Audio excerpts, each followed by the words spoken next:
ആ ചടങ്ങ് ദിവസം അതൊരു അവിടെ ഒരു അടിയന്തര യോഗമൊക്കെ കൂടിയിട്ട് ഒരു മണിയോട് കൂടിയാണ് അക്കരെ പ്രവേശിക്കുക. കഴിഞ്ഞ കുറച്ച് വർഷമായിട്ട് ആ ചടങ്ങിൽ ഞാൻ പങ്കെടുക്കാറുണ്ട്. ഈ വർഷവും പങ്കെടുത്തിരുന്നു. അപ്പൊ അതില് ആ ചടങ്ങ് നടക്കുന്ന അന്ന് രാവിലെ ഒരു ആ, രണ്ട് മൂന്ന് ആളുകൾ അവിടെ വന്ന് അവര് ദേവസ്വത്തിന്റെ ചില ആളുകളൊക്കെ കണ്ടിട്ട് ഞങ്ങൾ അത് കർണാടകയിൽ നിന്ന് വരികയാണ് എന്നാണ് ഒരാൾ പറഞ്ഞത്.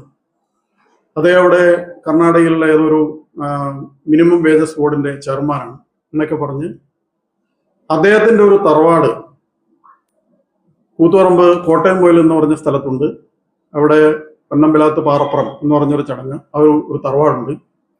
ഞങ്ങളാണ് ഇവിടെ പൗരാണിക കാലത്തൊക്കെ ഈ ക്ഷേത്രത്തിലെ ഉത്സവത്തിലേക്ക് പോകുന്ന ആളുകൾക്ക് സഞ്ചരിക്കാനുള്ള ബാവലിക്കെട്ട് ഞങ്ങളാണ് കെട്ടിയിരുന്നത്. ഇപ്പൊ കുറച്ചു കാലമായിട്ട് ഞങ്ങളത് ചെയ്തിട്ടില്ല. ഞങ്ങൾക്കത് ചെയ്യണമെന്നുണ്ട്. അതുകൊണ്ട് ഞങ്ങളങ്ങനെ ഇവിടെ ഒന്ന് പ്രാർത്ഥിക്കാനൊക്കെ വന്നതാണ് എന്ന് പറയുണ്ടായിരുന്നു. അപ്പൊ അതിനുശേഷം അവര് ദേവസ്വത്തിനൊരു അപേക്ഷ കൊടുക്കുകയോ അല്ലെ ദേവസ്വത്തിന്റെ അനുമതി തേടുകയോ ഒന്നും ചെയ്യാതെ ചില ആളുകൾ ഈ ബാവലിക്കെട്ട് കെട്ടുന്ന മന്നഞ്ചേരിയിലെ സ്ഥലത്ത് പോയി ഒരു 1-2 കല്ലൊക്കെ അവിടെ എടുത്തിട്ടിട്ട് അവരത് ബോധപൂർവം തന്നെ ചില യൂട്യൂബർമാരെയൊക്കെ ഉപയോഗിച്ചുകൊണ്ട് ഫോട്ടോ എടുത്ത് വീഡിയോ എടുത്ത് വ്യാപകമായി പ്രചരിപ്പിക്കുകയാണ്. അങ്ങനെ ഒരു പ്രചരണം വ്യാപകമായി നടന്നതിനെ തുടർന്ന് ഇതിന്റെ നിജസ്ഥിതി എന്താണ് എന്നറിയാൻ വേണ്ടി ഞങ്ങൾ ദേവസ്വം ബോർഡിനെയും അതുപോലെ തന്നെ അവിടുത്തെ ട്രസ്റ്റി ബോർഡ് അംഗങ്ങളെയും ഇപ്പോഴത്തെ trustee board chairman Shri Narayanan അവർ അദ്ദേഹത്തൊക്കെ ബന്ധപ്പെട്ടു.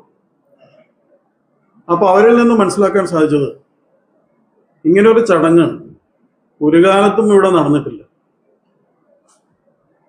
അദ്ദേഹം പറഞ്ഞത് അദ്ദേഹത്തിന് ഇപ്പോഴത്തെ ചെയർമാൻ 80 വയസ്സുണ്ട്, 82 വയസ്സുണ്ട്. അദ്ദേഹത്തിന്റെ ഓർമ്മയിൽ ഇങ്ങനെ ഒരു ചടങ്ങ് നടന്നിട്ടില്ല. അദ്ദേഹം ചെറുതായിരിക്കുമ്പോൾ അദ്ദേഹത്തിന്റെ പൂർവ്വന്മാരൊക്കെ ആ 4 തറവാട്ടുകാരാണ് ഈ ഇതിന്റെ ട്രസ്റ്റ് ബോർഡ് പാരമ്പര്യ ട്രസ്റ്റുമാർ. അവരുടെ ആരുടെ ഓർമ്മയിൽ ഇങ്ങനൊരു ചടങ്ങ് നടന്നിട്ടില്ല. കൊട്ടിയൂരിലോ അല്ലെ പരിസരത്തോ ചിട്ടയായ ആചാരങ്ങൾ നടക്കുന്ന അവിടെയുള്ള ആർക്കും ഇങ്ങനൊരു ചടങ്ങ് അറിയില്ല.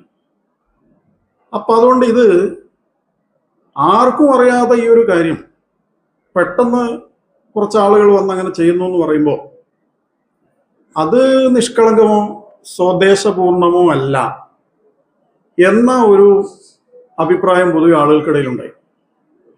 അപ്പൊ അതിനെക്കുറിച്ചുള്ള അന്വേഷണങ്ങളൊക്കെ നടന്നു. അപ്പൊ അതിൽ നിന്ന് വ്യക്തമായ ഒരു കാര്യം ഇതിന്റെ പിന്നിൽ ദുരുദ്ദേശങ്ങൾ ഉണ്ട് എന്നുള്ളത്.